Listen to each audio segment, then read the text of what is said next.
Pinna. There's a special kind of thrill that comes with finally getting something that's been in your shopping cart or on your wish list for a while. And that feeling is even better if you know you got the best deal for it. That's why the savviest shoppers shop with Rakuten. They get the brands they love with the most savings and cash back. And you can get it too. The idea is simple. Stores pay Rakuten for connecting them with shoppers, and Rakuten shares the money with you as cashback.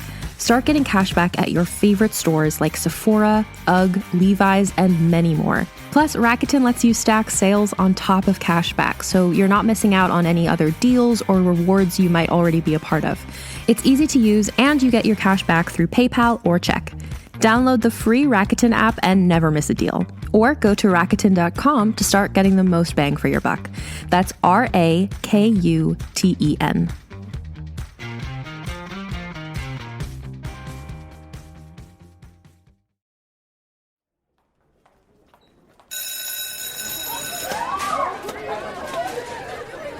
Hi, my name is Adam Gitwitz. I'm an author. I'm also a storyteller. I like telling all kinds of stories, but I especially like telling Grimm fairy tales. You may think you know Grimm fairy tales, and you may think that they are sweet and boring. But listen, those tales you heard were the cute, happy little kid bedtime versions of the Grimm tales. The original Grimm fairy tales aren't like that at all. They're weird, and sometimes gross, and often scary. In other words, they're grim. And I'm about to walk into a classroom and tell one of the original Grimm tales to a bunch of kids. Do you want to join me? Do you want to hear a Grimm fairy tale? Let me help you decide. On a scale of grim, grimmer, and grimmest, the story I'm going to tell today is grim. Nothing horrible happens, but there are some shocking bits, and a really mean little dude. If I get to a part of the story and you start to feel scared or uncomfortable, this is what you could do. You could turn down the volume and count to 5. Then turn the volume back up. If it still seems like a part you don't want to hear, just turn the volume down and count to 5 again. You know how much weird and gross and scary you're ready for. You know what you need. Okay, I'm at the classroom door now. There are kids inside, waiting to hear a Grimm fairy tale. So, are you coming in?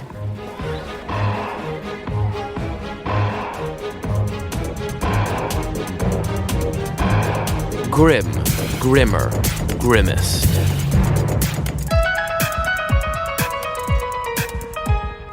Yes. Have I heard this one? I'm not sure. It is called Snow White and Rose Red. Oh. You may think, hearing the title of this story, that this is a sequel to Snow White, or some sort of spin-off. It probably is. You think it is? Like, you love Snow White, and now she's back! With a new sidekick, Rose Red. Or something. Well, this is not a Snow White spin-off. Are you guys ready? Yep. Once upon a time, there were 2 little sisters, Snow White and Rose Red, who lived in a hut in the forest with their mother. They were best friends, Snow White and Rose Red, and they loved to play together in the woods or by the stream or under the big hill by their house. One snowy night, when Snow White and Rose Red were cuddling with their mother before the fire, there was a knock on the door of their little hut. Their mother said, "Quick, open the door. It must be a poor traveler caught in the snow." Rose Red ran to the door and opened it, and a huge black bear stuck his head inside. Rose Red screamed and dove behind a chair, while Snow White hid behind her mother. But the black bear said, "Please, don't be afraid. I won't hurt you. I'm half frozen. I just want to warm myself a little." So the mother said, "Here, Black Bear, come warm yourself by the fire. Come out, Snow White and Rose Red. He won't hurt you. He's just cold." which is weird, because if your mom allows a strange bear to come into your house and says, "Don't worry, it'll be fine," your mother has a problem and you should call somebody, okay? Got it. Okay, we're agreed. Snow White and Rose Red came out from hiding. At first, they watched the black bear fearfully. But eventually, their fear fell away, and they began to tease the black bear, tickling his feet and pulling his fur. He growled, then laughed, then growled so loud the two girls shrieked. Then the black bear laughed again. After some time, the black bear got up, stretched his huge body, and told them he had to get back to his cave. My brother is watching our treasure all alone, Said the black bear. and everyone knows about the evil gnomes roaming around. The evil blue Smurfs. It's not an evil blue Smurf, it's an evil gnome that's completely different. Well, Snow White and Rose Red didn't know anything about evil gnomes. But before they could ask, the black bear slipped out into the snow and disappeared. The next night, the snow was driving again, and again a knock came on the door. Snow White ran to answer it. When she opened the door, a giant brown bear stuck his muzzle in. Snow White screamed, jumped behind a chair, and Rose Red hid behind her mother. But the brown bear spoke and said, My brother was here last night, and he said a more welcoming home he's never seen. Will you let me warm myself a little by your fire? Well, the girls weren't nearly so frightened this time. They helped the brown bear beat the snow from his fur, and they tickled his feet and made him growl. And then he stood up and ate them all. The end. I'm just kidding, that didn't happen at all. Yes, I knew it. No, the brown bear was just as kind as his brother. After some time, he got up, stretched his huge body, and told them it was time he got back to the cave to help his brother guard their treasure. Everyone knows about the evil gnomes roaming around. He said, and he trundled off into the darkness before the girls could say, We don't. Well, every night thereafter, either the brown bear brother or the black bear brother visited Snow White and Rose Red, until the bears felt like part of the family. And still the bears groaned about evil gnomes. And still Snow White and Rose Red didn't know what they were talking about. But by now they had known the bears so long that it felt awkward to ask about the gnomes, since everyone was supposed to know about them already. Apparently. You ever been in that situation where, like, you've known somebody for a long time, but maybe, like, you'd never learned their name, and now you're just too awkward to ask their name or something like that, or ask to admit you don't know something? Yes? Yeah. My mom goes by Cricket, but her actual name is Cornelia, and I didn't know that till I was like 5, and so I was like, Mom, who's that person calling you Cornelia? That's awkward. That is like, Mom, I don't know your own name. Super awkward. As winter ended and spring began to thaw the frozen ground, the black bear said, We may see less of you these next many months. For while the gnomes are under the ground all winter, now that spring is here, they're on the prowl, and they'll be looking for ways to steal our treasure. And indeed, from then on the brown bear and the black bear came only once a week or so. But when they did come, they still growled and laughed as before. Snow White and Rose Red were spending more time outside, as it was spring and the days were warmer and warmer and the sunsets later and later. One day, the two little sisters were walking in the forest. They heard the sound of wood being chopped in the distance. And then they heard a loud "Yow!" And then they heard Help! Help! Oh, help me! Snow White and Rose Red rushed to the sound, and they found a What do you think? Blue Smurf! No, it's a gnome! It's a blue Smurf. He was an old man, no taller than the children's waists. with a snow-white beard, a wrinkly old face, and a big bulbous nose. The gnome was hopping up and down and shouting. The tip of his long white beard was trapped in a tree trunk under the blade of a tiny axe. Snow White put her face in front of his and said, Excuse me, but what's happened? The gnome snapped. You nosy goose! I was chopping wood and I got my beard caught! Why are you just standing there? Come help me! Snow White and Rose Red rushed to help him. They began yanking at his beard, trying to free it from the tree. Now! Now, you brutes! You big clumsy barbarians! Now! The girls stopped pulling. Why have you stopped? I knew big people were lazy, but I didn't realize you'd give up that easily. Snow White said, It's very stuck. We'll have to run and get somebody. Run and get somebody, you crazy blockheads! There's 2 of you already! That's twice too many! Snow White and Rose Red looked at the beard caught in the tree trunk. Rose Red said, There's nothing else to do. We'll have to cut off the tip of his beard. Snow White agreed. She took a small pair of scissors from her pocket and snipped off the end that was caught in the wood. The gnome came free. Immediately, he shouted, How dare you mutilate my beautiful beard! He shook his fist at the girls. Stay away from me, you brats! What do we think of the gnome? Yes? He's crazy. He's not very nice. The gnome picked up a bag lying near him. It opened a bit as he picked it up, and it looked to the girls like it was full of gold. The gnome hefted it over his shoulder and hurried away. The next day was warm, and the thrushes were singing, and Snow White and Rose Red decided to go down to the stream. But as they approached the stream, they heard a voice shouting and cursing. They came closer and found the gnome, with a fishing rod lying beside him, and his beard hopelessly tangled in some fishing twine. The gnome pointed at the two girls. You dumb giants! Get over here already! Can't you see my beard is stuck? Snow White and Rose Red rushed over and began trying to tug the twine off the gnome's beard. Now! Now! Are you trying to pull my beard off my face?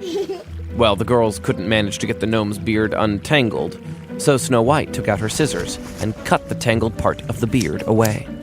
Oh, you barbarian! You've disfigured me! Horrible! Oh, horrible! He scooped up a bag that appeared to be full of gemstones and hurried off. What is he doing just carrying bags of gold and bags of gems? It's very suspicious. It's the bear's treasure. You think it's the bear's treasure? The next day, the sun was shining and the sky was bluer than a berry.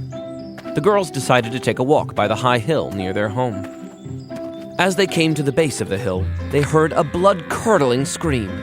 They ran as fast as they could to find out the matter. They came to the mouth of a cave and saw the gnome screaming at the top of his lungs, with his beard caught in the claws of a big black bear. And a huge brown bear had his paw raised, ready to strike the gnome dead. Golden gemstones were scattered all around them on the ground. The gnome was shouting, Unhand me, you big smelly rocks! The gnome saw Snow White and Rose Red. He began shouting at them. Hey, you kids! Why don't you make your teddy bears leave me alone? Snow White and Rose Red looked at the bears. They were their friends, the Black and Brown Bear brothers. Rose Red asked the bears, Why are you going to kill this poor gnome? And Snow White added, Yes, let him go. The bears couldn't believe their furry ears. The black bear growled, Poor gnome! Let him go? And the brown bear added, This is the gnome that's been stealing our treasures.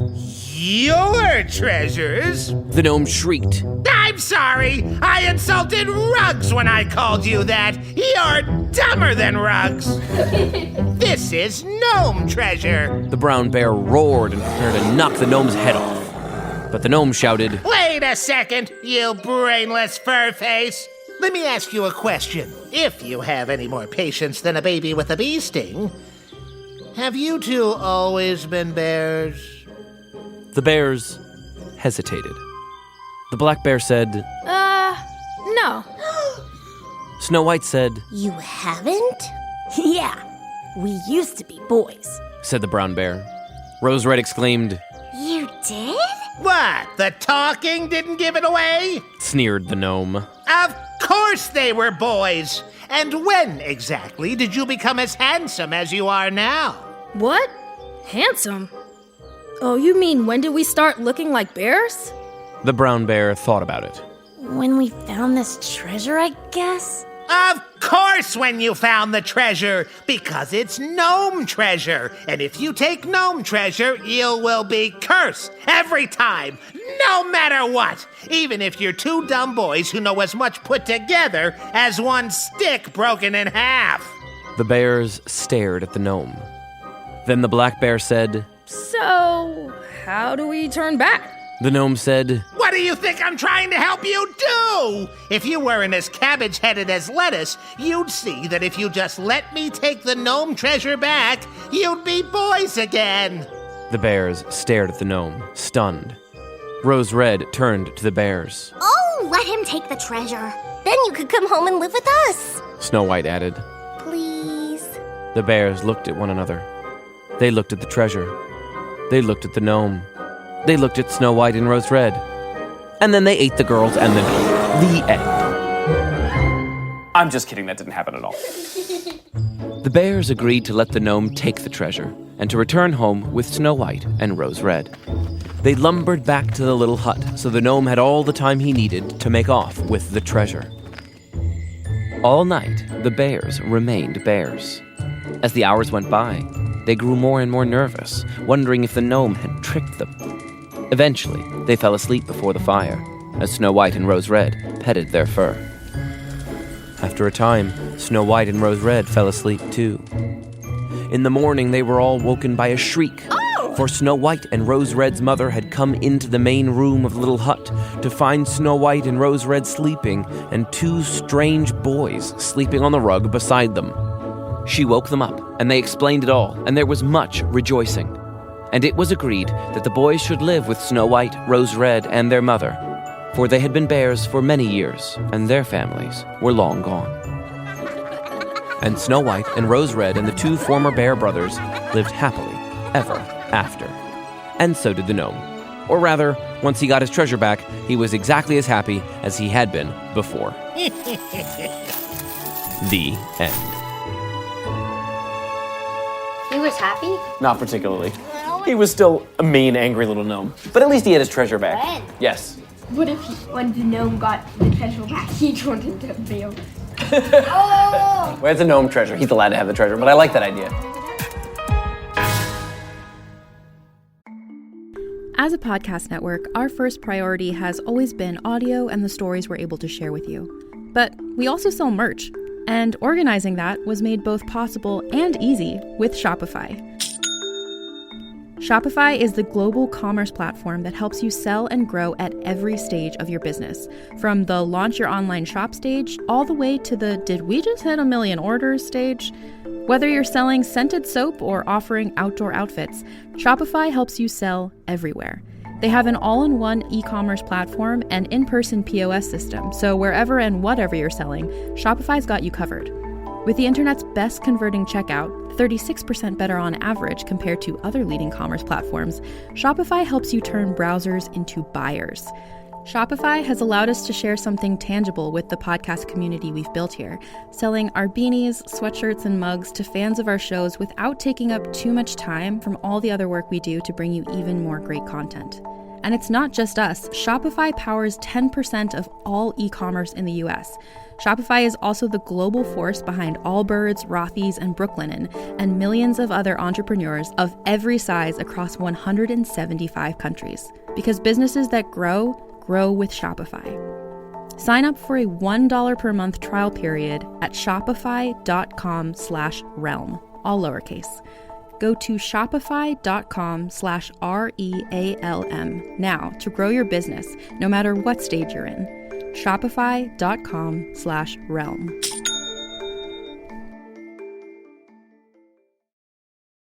Grimm, Grimmer, Grimmest is a Pinna original production. Created, written, and narrated by me, Adam Gidwitz, author of A Tale, Dark and Grim. Produced and edited by Ilana Milner. Casting and voice direction by Paula Gammon-Wilson. Sound design and mixing by Beat Street NYC. Location recording by Jason Gambrell and Evan Viola. Characters voiced by Allison Lee Rosenfeld, Billy Bob Thompson, Sonophia Mitchell, David Wills, George Lambert, H.D. Quinn, Kaylin Lee Clinton, Kylie Claxton, Lori Himes, Mark Thompson, Marca Bartolo, and Tom Weiland. Special thanks to the staff and students at Brooklyn Friends School and Manhattan Country School. You guys are awesome.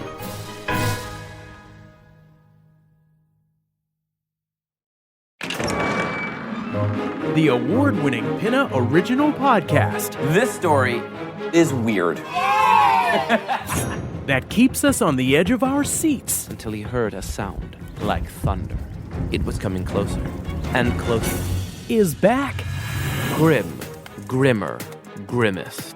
Season 3, plus full access to Season 1 and 2 is now available by subscribing to Pinna, the only audio on-demand streaming service custom-made for kids 3 to 12. Not ready to subscribe? You can now purchase Grimm, Grimmer, Grimmest and tons of other podcasts by season. Head to pinna.fm to learn more. That's PINNA.FM.